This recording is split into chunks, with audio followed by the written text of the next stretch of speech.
আসসালামু আলাইকুম। ২০২৫ সালে তৃতীয় এবং ষষ্ঠ শ্রেণীতে ভর্তি কবে শুরু হবে এবং কবে শেষ হবে এবং ভর্তি হতে আপনার কত টাকা খরচ হবে এবং সরকারি এবং বেসরকারি প্রতিষ্ঠানে একসাথে আবেদন করা যাবে কিনা এবং জন্মসাল কত থাকতে হবে এবং কত বছর হলে তৃতীয় এবং ষষ্ঠ শ্রেণীতে আবেদন করা যা সম্পূর্ণ ডিটেলস আজকের ভিডিওতে আপনাদের জানিয়ে দে। তৃতীয় এবং ষষ্ঠ শ্রেণীতে ভর্তি হতে হলে আপনাকে কিন্তু মোট ১১০ টাকা টেলিটকের মাধ্যমে পেমেন্ট করতে হবে।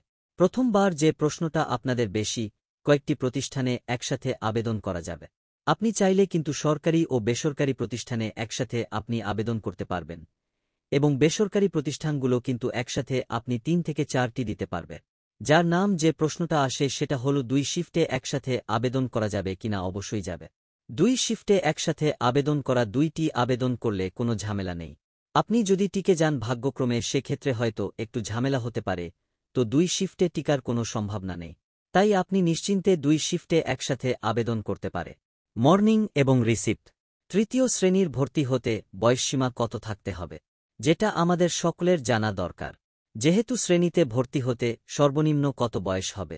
তৃতীয় শ্রেণীর ভর্তি হতে সর্বনিম্ন আপনার বয়স লাগবে ৮+। আপনার যদি ৮ বছর থেকে একদিনও কম হয়ে থাকে সেক্ষেত্রে কিন্তু আপনি তৃতীয় শ্রেণীতে ভর্তির জন্য অ্যাপ্লাই করতে পারবেন অবশ্যই।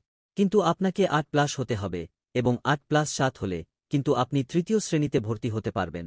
তো আমি ক্যালকুলেটর করেছে ২০১৬ সালে যাদের জন্ম বা ১৬ সালের আগে তারা কিন্তু তৃতীয় শ্রেণীতে ভর্তির জন্য ২০২৫ সালে আবেদন করতে পারবে। ষষ্ঠ শ্রেণীতে ভর্তি হতে বয়স কত লাগে? ষষ্ঠ শ্রেণীতে ভর্তি হতে কিন্তু আপনার 11+ বয়স প্রয়োজন হবে। যদি একদিন বা ১ সেকেন্ড কম আসে কিন্তু আপনি আবেদন করতে পারবেন না।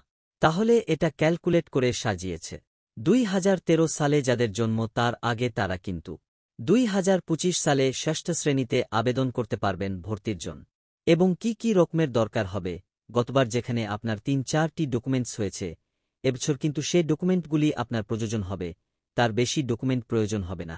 প্রথম লাগবে যারা আবেদন করবেন তার জন্ম নিবন্ধন, তার পিতামাতার এনআইডি কার্ডের ফটোকপি এবং তার ১ কপি রঙিন ছবি। তো মাত্র ৪টি ডকুমেন্ট দিয়ে কিন্তু আপনি তৃতীয় এবং ষষ্ঠ শ্রেণীর ভর্তির জন্য আবেদন করতে পারবে। আজকের ভিডিওটা এ পর্যন্তই। আপনার যদি আর কোনো কিছু জানার প্রয়োজন হয়ে থাকে অবশ্যই কমেন্ট এ জানাবে। দেখা হবে আবার নতুন কোনো ভিডিওতে। শেষ পর্যন্ত সবাই সুস্থ থাকুন, ভালো থাকুন। আল্লাহ হাফেজ।